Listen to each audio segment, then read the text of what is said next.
On this episode of the podcast, I have with me Murali Bhogavalli. He is the group product manager at Tinder. He is responsible for the data and platform teams. We're going to be talking about how a data PM will be the ideal QB for the data team. We're going to dive into this area. It's an up-and-coming role on the product team. I'm excited to have Murali come on and talk to us about this. Thanks for being on the podcast. Thanks, Amir. Looking forward to it. Absolutely.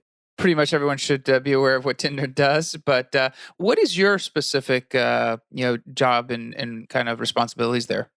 Yeah, so I'm the first data PM at Tinder. And what it means is there are a couple of data teams. There's data engineering, there's data science and data analytics, machine learning, and experimentation teams. So typically, without a data PM, product teams or business teams or any other stakeholder would come to a combination of these teams to get their job done. And they would move on from there. But what a data PM does, or what this role caters to, is ensuring that the data requests are being collected, prioritized, and are broken down into chunk-sized, task-based equations for various product teams, and also sequencing them, creating dependencies between these, and ensuring that there's an end-to-end delivery when it comes to giving it back to the stakeholders. So ideally, in my role, that's what I've been doing, and I'm looking to grow my team as well. Awesome. I think this is something we talked about before the podcast, and I've talked to other people in the data space that the data PM is a pretty new role. Like I mean, I wouldn't say I saw it a decade ago, but last couple of years you see it popping up. What's one of the main drivers where a company like Tinder, obviously, you're the first data PM hire, would find a need to bring somebody on in that actual title and capacity? As we collect more and more data, as you know, there's zettabytes of data being collected. And according to a prediction, there is around 175 zettabytes of data that's going to be collected by 2025. So with growing data, there's going to be growing need for managing the data, not just as a asset. I mean, people say data is a new oil, but not just managing data as an asset, but also managing data as a product. And I think that's the reason you have seen in the recent years few roles around data PM, machine learning PM, AI PM. So all of these new roles are just to ensure that the data is being managed as a product and it's not just as an asset, because an asset can stay there and it becomes stale. But the moment you start treating it like a product, it's going to give some value and benefit out of it. That's a great explanation. And I guess just using maybe Tinder as the model, since you're there, and I think most people should be familiar with Tinder as a company. When you look at where Tinder was before, right, and obviously they brought you in to address some of the shortcomings and manage the growing need for data. When you first came in, when you're looking at establishing what needs to happen, where's the starting point, right? Like, I mean, you have to look at obviously they have a lot of data. You mentioned zettabytes. I don't know how much data you guys have, but you guys have a lot. And I don't know if they're trying to monetize it or productize it, but managing data as a product, for a company that's very product driven, what's the gap between, that and where somebody wants to go, like out of Tinder? Sure. Yeah. So when I say managing data as a product, like you said, before I joined or before this role existed, there's been a ton of data that has been collected in terms of user behavior. Right? So all of that data, some of that was being used to make data-driven decisions and build features out for members on Tinder, but not all of the data was being used, right? And even if teams had to use some of the data, they were seeing that some of the decisions were not being made in a timely fashion, right? Some of the SLAs were not being met. So when it comes to data consumption as a product, right, I would look at two aspects. One is empowering users or consumers to make data-driven decisions.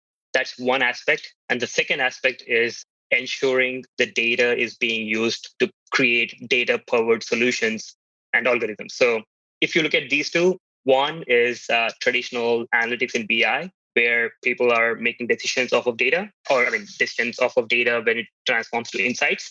And the other aspect is ensuring that the data is being used to create machine learning models or algorithms, which is again put in front of the consumer in the form of, at least for Tinder, a recommendation engine, right? If you look at Amazon or Google or other search-based companies in the form of search-based solutions, right? So the two aspects of data products is one is insights, delivering insight, and the other is building data powered solutions. And there should be a consistent thread in terms of data ops for these two products. Else, the data teams are going to be pulling their hairs out because the needs and SLA requirements and latency requirements for these two aspects are going to be different, right?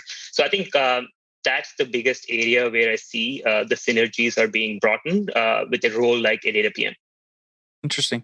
When you mentioned data forward solutions, obviously, as a PM, you're looking at the roadmap. You're trying to build out your roadmap.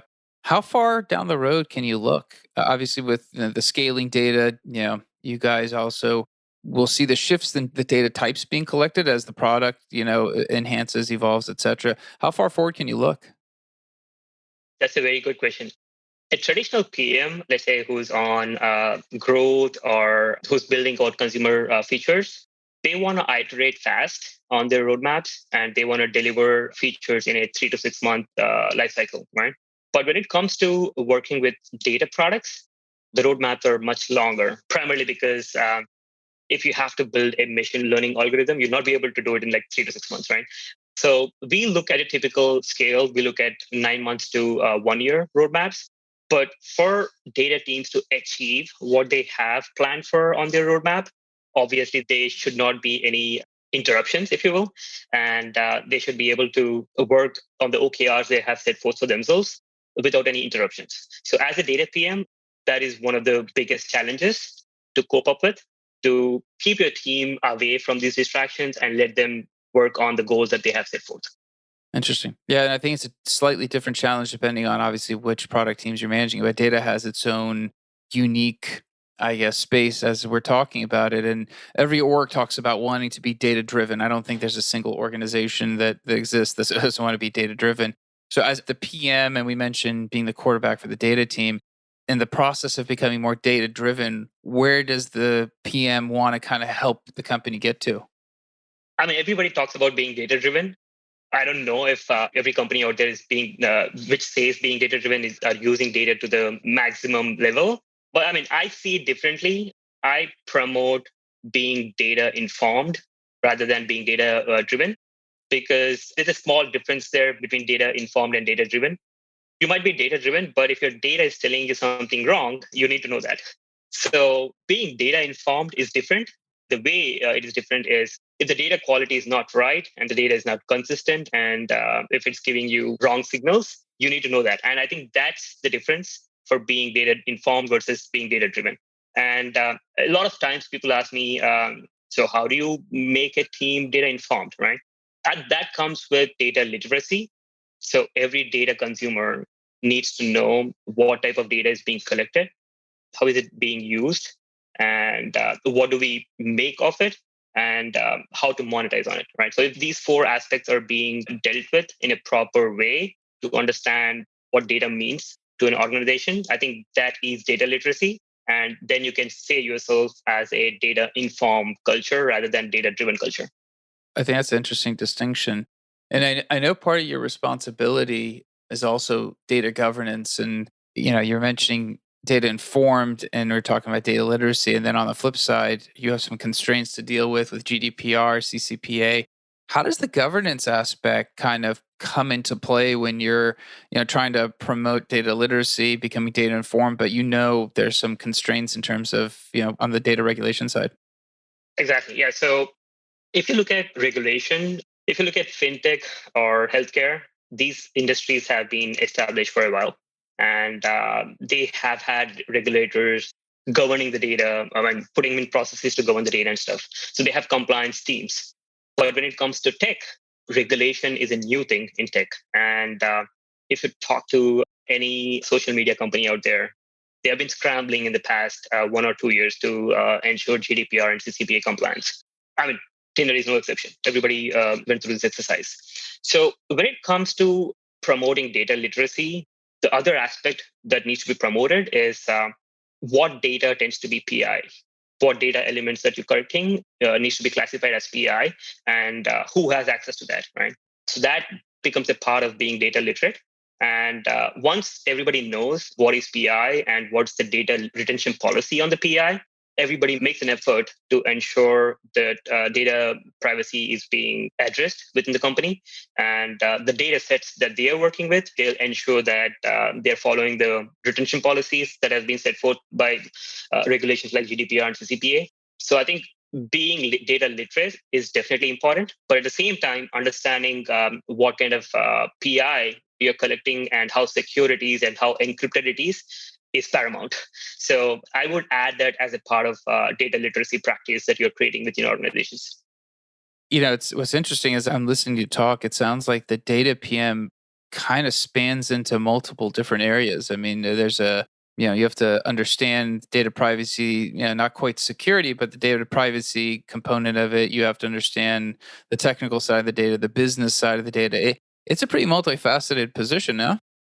Exactly. It is definitely a multifaceted position. And as a data PM, you're working with cross functional teams all the time. You need to bring in alignment with these teams that you're working with. And I feel as a data PM, you need to have a lot of EQ. The reason for that is you are working with people who are subject matter experts in their own areas. And sometimes on privacy, for example, you are the less smart of the people in the room or in the meeting. And you need to influence the team without obviously any authority. I mean, you might have heard this multiple times. PMs do not have any authority, but they need to still influence, right? So imagine doing that in a cross-functional setting with multiple leaders. So I would recommend high EQ to anybody who is trying to get into a data PM role. Yeah, I mean, that's actually a great maybe segue to a follow-up question to that is so when you're looking at the data PM role, there's not a ton of people that come in to the job with a lot of experience. It's still evolving. It's still pretty new. I've only seen it the last couple of years. When you're looking to hire specifically a PM to fit, let's say, on the data and platforms team, are you okay taking somebody without the data background? Do you need the data background? I mean, what's your hiring parameters in terms of, an ideal personality for this role? Yeah, so this role requires some exposure to big data, and you need to be able to speak data fluently. When I say speak data language, you are going to be in meetings with data engineering team, you're going to be in meetings with data science teams, and you're going to be in meetings with machine learning teams. So for you to speak their language, you need to understand the facets of data product management.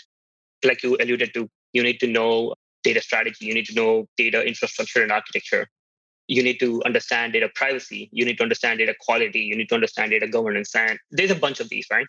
But obviously, depending on where you have been on your journey as a PM or as a data enthusiast, you might not know all of these facets, but that's okay, right? As long as you have some speciality in at least three or four of these aspects, you have the runway to understand the others. And my few key takeaways for anybody who's trying to get into this role is wherever you are, understand the flow of data within your organization and ensure that you understand the needs of your consumers because from a data team's perspective, there's a bunch of consumers.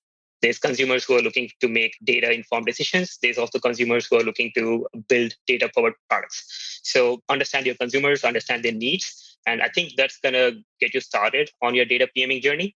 And these are the traits I would look for in somebody that I'm hiring for.